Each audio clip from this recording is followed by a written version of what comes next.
Good morning students, मेरा नाम है वैभव और आज हम पढ़ेंगे डी एवं एफ ब्लॉक के तत्व का भाग 31, है ना।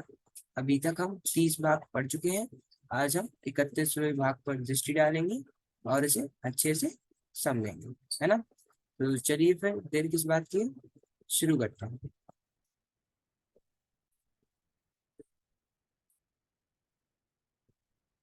हाँ, तो आज हम पढ़ेंगे एक्टिनोइड्स, है ना, जो कि हमारी पुस्तक में 4.6 में दी हुई है ना।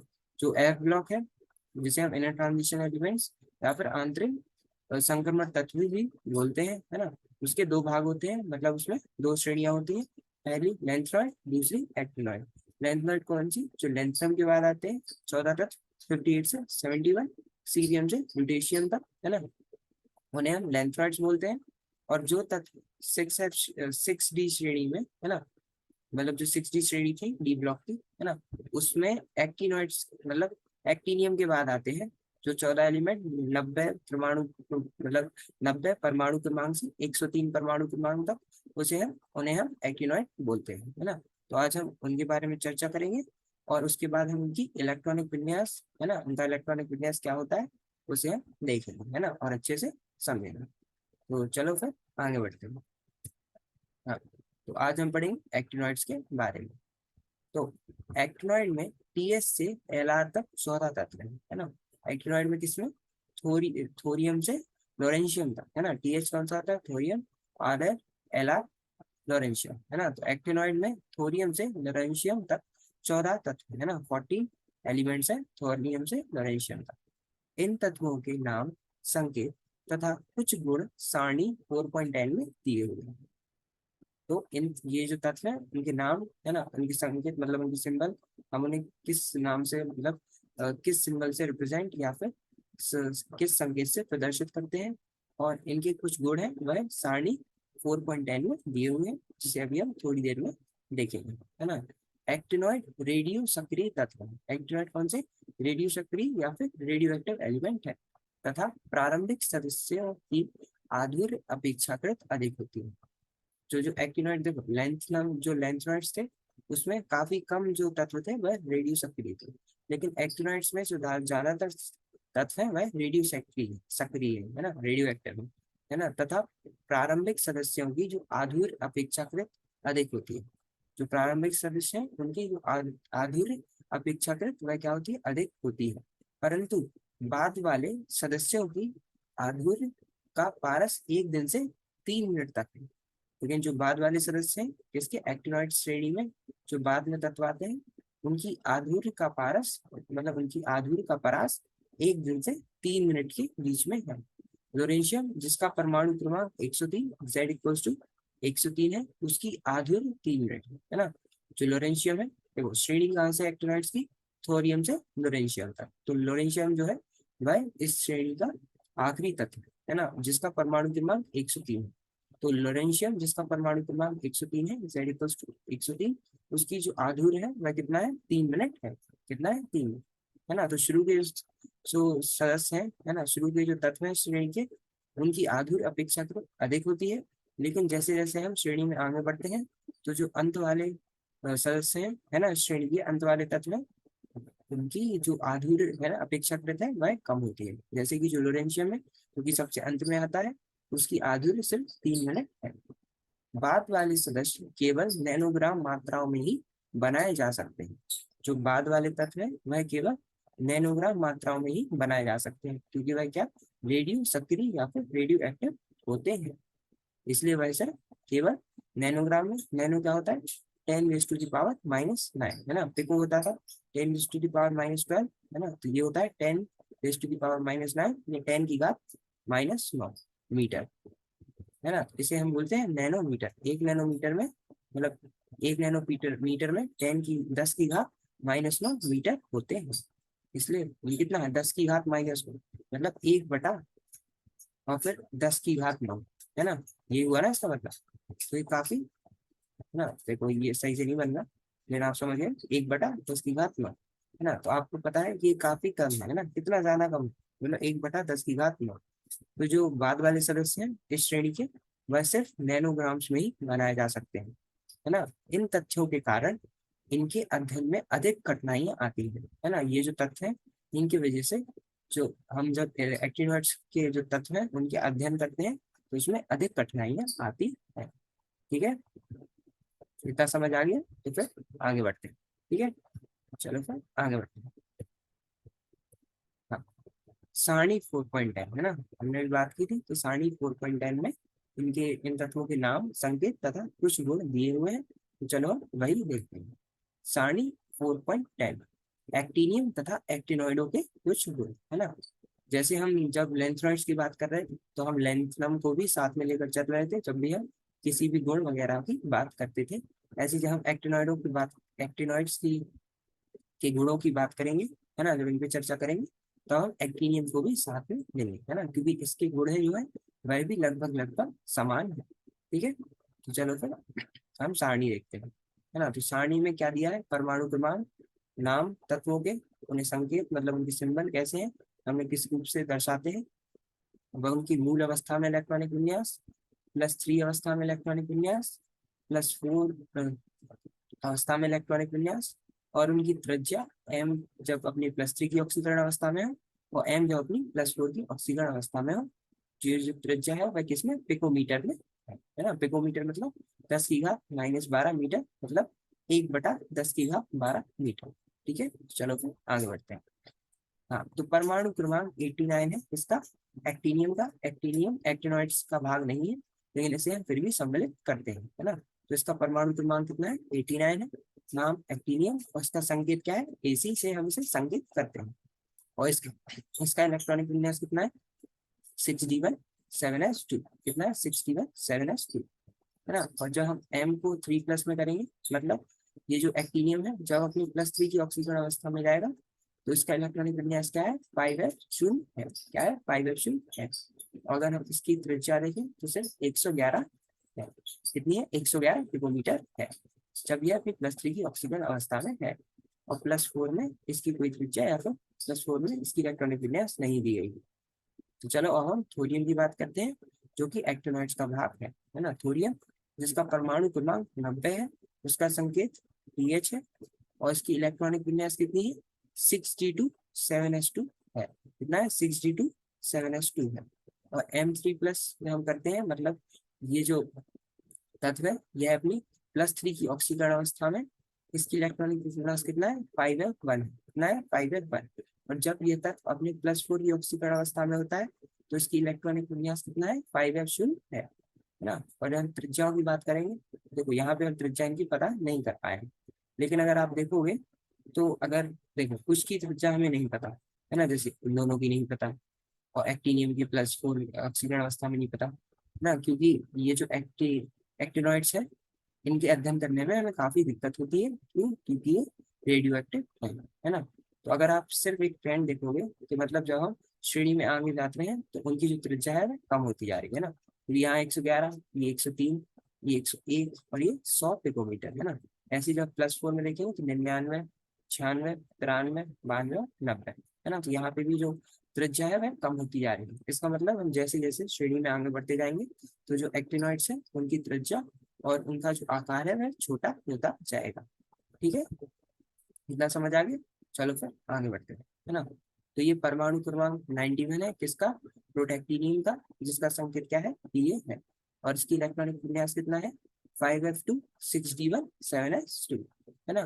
+3 ऑक्सीकरण अवस्था में इसका इलेक्ट्रॉनिक विन्यास है 5f2, है ना, क्योंकि +3 मतलब 3 इलेक्ट्रॉन दान दी गई। तो 7s से 2 इलेक्ट्रॉन जाएंगे और फिर डी कक्षक 6d कक्षक से 1 इलेक्ट्रॉन जाएगा, तो क्या बचा, 5f2, है ना। और +4 ऑक्सीकरण अवस्था में कितना है, 5f1 है। ऐसे ही अब हम बात करेंगे यूरेनियम की, जिसका नाम अभी आपने सुना होगा, है ना। यूरेनियम जिस जो न्यूक्लियर पावर प्लांट्स वगैरह में यूज होता है जब इलेक्ट्रिसिटी वगैरह बनाते हैं, है ना। तो ये जो यूरेनियम है इसका, है ना, इसका परमाणु क्रमांक क्या है, 92, है ना। जब हम ऊर्जा वगैरह बनाते हैं तो यूरेनियम का प्रयोग करते हैं। तो यूरेनियम इसका परमाणु क्रमांक 92 है, उसका इलेक्ट्रॉनिक विन्यास 5f3 6d1 7s2 है। और +3 में इसकी ऑक्सीकरण अवस्था में, +3 की ऑक्सीकरण अवस्था में इसका इलेक्ट्रॉनिक विन्यास 5f3 है। और +4 की ऑक्सीकरण अवस्था में इसका इलेक्ट्रॉनिक विन्यास 5f2 है है ना। अब हम बात करेंगे परमाणु क्रमांक 93 है किसका, नेप्ट्यूनियम का, और इसका संकेत क्या है, Np है। और इसका इलेक्ट्रॉनिक विन्यास अपनी मूल अवस्था में 5f4 61 7s2 है। और इसका इलेक्ट्रॉनिक विन्यास अपनी +3 की ऑक्सीकरण अवस्था में 5f4 है, क्योंकि ये जो 3 इलेक्ट्रॉन है ये इसने दान कर दिया। ऐसे ही जब हम उसकी +4 की ऑक्सीकरण अवस्था की बात करेंगे तो उसका इलेक्ट्रॉनिक विन्यास 5f3 हो जाएगा। ठीक है। अब हम बात करेंगे प्लूटोनियम का, इसका परमाणु क्रमांक 94 है और इसका संकेत Pu है। और इसकी परमाणु और इसकी मूल अवस्था में इलेक्ट्रॉनिक विन्यास 5f6 7s2 है। और +3 ऑक्सीकरण अवस्था में इसकी इलेक्ट्रॉनिक विन्यास 5f5 है ना। ऐसे ही +4 ऑक्सीकरण अवस्था में इसका इलेक्ट्रॉनिक विन्यास 5f4 है ना। +3 में 5f5 और +4 ऑक्सीकरण अवस्था में 5f4। ठीक है। और जो त्रिज्या है वह क्या हो रही है, घटती जा रही है। मतलब जैसे जैसे हम श्रेणी में एक्टिनॉइड्स की आगे बढ़ेंगे वैसे वैसे जो त्रिज्या है और परमाणु आकार है वह धीमे धीमे छोटा होता जाएगा। ठीक है, ये आपको समझ आ गया। तो हम आगे की श्रेणी देखते हैं। देखो, ऐसे ही जब हम परमाणु क्रमांक 95 की बात करेंगे तो यह है एमरीशियम, है ना, जिसका संकेत Am है। और इसके इलेक्ट्रॉनिक विन्यास 5f7 7s2 है ना। जो कि जब हम +3 ऑक्सीकरण अवस्था में इसकी चर्चा करेंगे तो इसका इलेक्ट्रॉनिक विन्यास 5f6 हो जाएगा, है ना। 2 इलेक्ट्रॉन s कक्षक से और 1 इलेक्ट्रॉन f कक्षक से निकला, तो इसका इलेक्ट्रॉनिक विन्यास कितना है, 5f6। और जब जब हम इसी का +4 ऑक्सीकरण अवस्था में इलेक्ट्रॉनिक विन्यास देखेंगे वह कितना है, 5f5 है ना।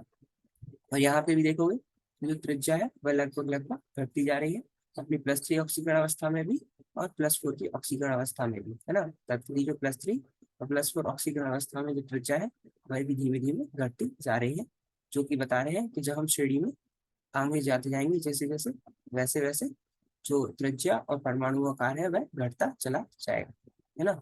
चलो, अब हम बात करेंगे क्यूरियम की, जिसका परमाणु क्रमांक 96 है और संकेत Cm है। और इसका इलेक्ट्रॉनिक विन्यास 5f7 61 7s2 है। +3 ऑक्सीकरण अवस्था में इलेक्ट्रॉनिक विन्यास 5f7 है और +4 ऑक्सीकरण अवस्था में वह 5f6 है ना। अब हम बात करेंगे बर्केलियम की, जिसका परमाणु क्रमांक 97 है, संकेत Bk है। और मूल अवस्था में इलेक्ट्रॉनिक विन्यास 5f9 7s2 है। और +3 ऑक्सीकरण अवस्था में इलेक्ट्रॉनिक विन्यास 5f8 और +4 ऑक्सीकरण अवस्था में इलेक्ट्रॉनिक विन्यास 5f7 है। ठीक है। अब हम बात करेंगे कॉलिफोर्नियम, है ना, कैलिफोर्नियम, जिसका परमाणु क्रमांक 98 है ना। और इसका संकेत या सिंबल Cf है। और इसका इलेक्ट्रॉनिक विन्यास 5f10 7s2 है। और +3 में ऑक्सीकरण अवस्था में इसका इलेक्ट्रॉनिक विन्यास 5f9 रह जाता है, क्योंकि 2 इलेक्ट्रॉन s कक्षक से और 1 इलेक्ट्रॉन f कक्षक से इसने दान कर दिए।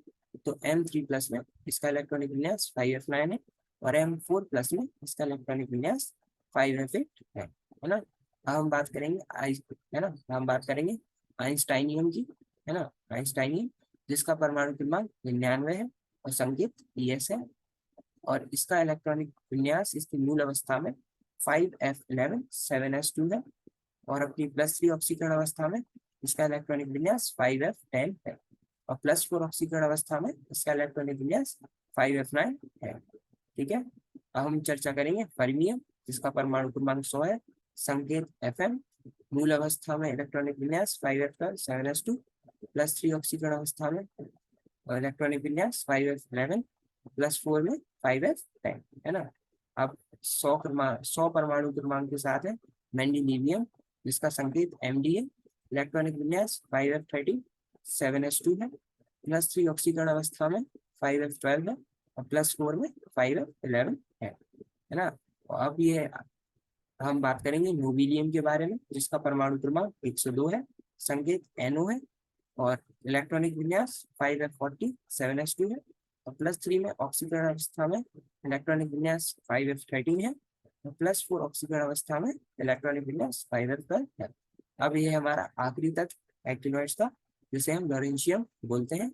और इसका परमाणु क्रमांक 103 है, संकेत LR है। और इलेक्ट्रॉनिक विन्यास 5f40 61 7s2 है। और +3 ऑक्सीकरण अवस्था में इलेक्ट्रॉनिक विन्यास 5f14 है, और +4 ऑक्सीकरण अवस्था में इलेक्ट्रॉनिक विन्यास 5f30 है ना। तो यहाँ पे हमने सारे एक्टिनॉइड्स के तत्वों के नाम, उनके संकेत, उनकी इलेक्ट्रॉनिक विन्यास, उनकी मूल अवस्था में, +3 ऑक्सीकरण अवस्था में, +4 अवस्था में देख ली, और उनकी त्रिज्या जो भी घट रही है अपनी +3 और +4 ऑक्सीकरण अवस्था में, उन्हें भी हमने अच्छे से देख लिया। ठीक है, चलो अब आगे बढ़ते हैं।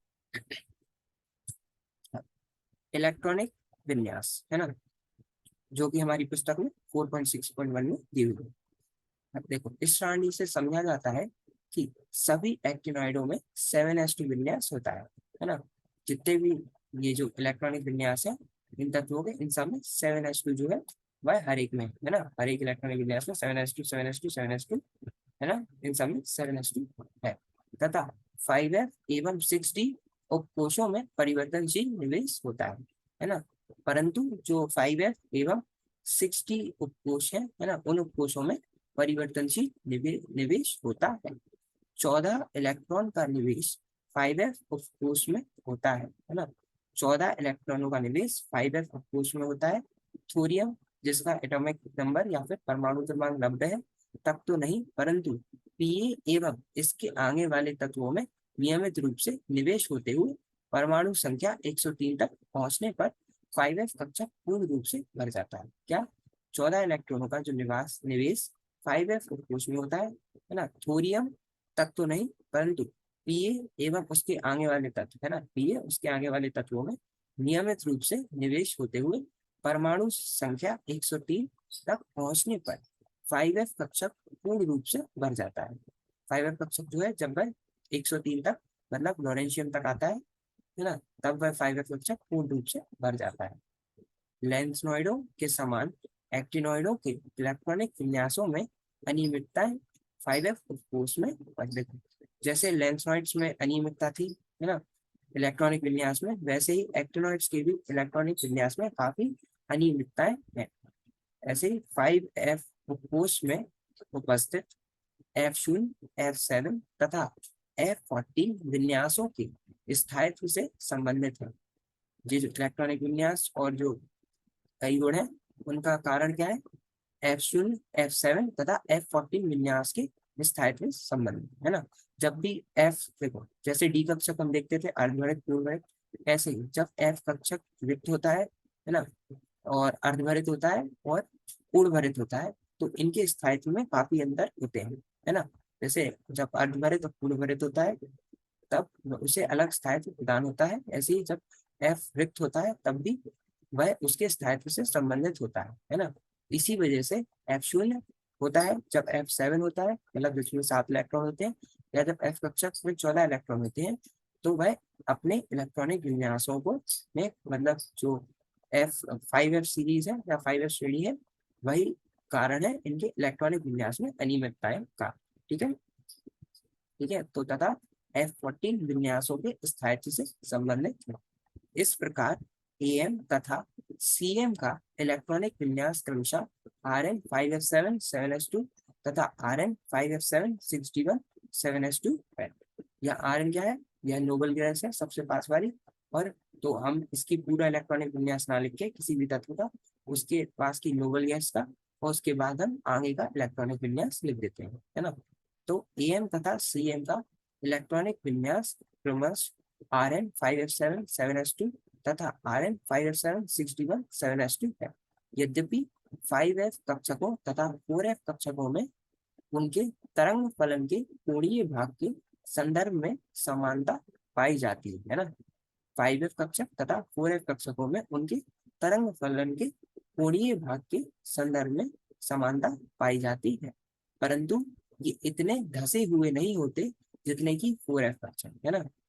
जो 4f कक्षक है वह काफी धसे हुए होते हैं जब हम उसकी तुलना 5f कक्षक से करते हैं है ना, कहते हैं, परंतु ये इतने धसे हुए नहीं होते जितने की 4f कक्षक। अतः 5f कक्षक अधिक का मात्रा में आबंधन में भाग ले सकते हैं है ना। तो जो 5f कक्षक है वह अधिक मात्रा में है ना, अधिक मात्रा में आबंधन में भाग ले सकते हैं है ना। इसमें कोई दिक्कत नहीं, समझ आ गया? तो चलो फिर आगे बढ़ते हैं। ठीक है, तो आज के लिए हम इतना ही रखते हैं है ना। बाकी आज के भाग में हमने एक्टिनॉइड्स के बारे में जाना, एक्टिनॉइड्स कौन से होते हैं, है ना। एफ एफ एफ ब्लॉक में जो दो तत्व होते हैं, मतलब दो श्रेणियां होती हैं, तो दूसरी श्रेणी को हम एक्टिनॉइड्स बोलते हैं। उसके बाद हमने एक्टिनॉइड्स के इलेक्ट्रॉनिक विन्यास पर चर्चा की और समझा कि इनमें अनियमितताएं क्यों आती हैं और किस तत्व का क्या नाम है, क्या संकेत है, उसकी इलेक्ट्रॉनिक विन्यास और उसकी त्रिज्या, इन सब पे भी हमने चर्चा की। ठीक है। बाकी अगले भाग में हम एक्टिनॉइड्स के आयनिक आकार, है ना, जो कि हमारी पुस्तक में 4.6.2 में है, उस पर चर्चा करेंगे। और उसके बाद हम एक्टिनॉइड्स की ऑक्सीकरण अवस्थाएं, जो कि हमारी पुस्तक में 4.6.3 में है, उस पर चर्चा करेंगे, है ना। तो आज हमने जितना पढ़ा है एक बार उसे अपनी पुस्तक से जरूर देख लीजिएगा। और बाकी जो आयनिक आकार, ऑक्सीकरण अवस्थाएं, जिन्हें हमें अगले भाग में पढ़ना है, उसे भी जरूर ऊपर से देख लीजिएगा। बाकी हम भाग में पूरा पढ़ेंगे। ठीक है।